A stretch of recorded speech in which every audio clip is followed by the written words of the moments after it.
অবৈধ কাজে বাধা দিতে গিয়ে নিজেরাই জড়িয়ে পড়েন অবৈধ কাজে। বুক ফুলিয়ে প্রশ্ন আর কড়া ভাষায় হুমকিতে মুহূর্তেই উত্তপ্ত হয়ে ওঠে পরিস্থিতি। ধোঁয়াশা কাটতেই সামনে আসে অভিযোগ।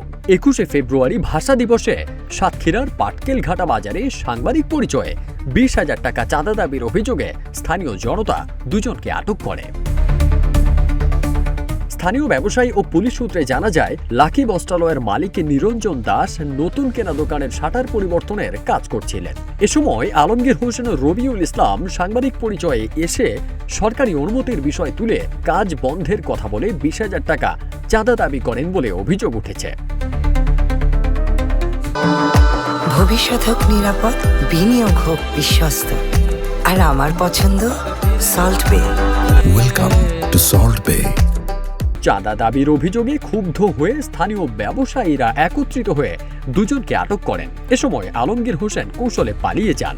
পরে রবিউল ইসলামকে ছাড়াতে শেখ মাসুদ হোসেন মনি ঘটনাস্থলে এলে জনতা তাকেও আটক করে এবং মারধরের পর দুজনকে পাটকেলঘাটা থানা পুলিশের কাছে হস্তান্তর করে।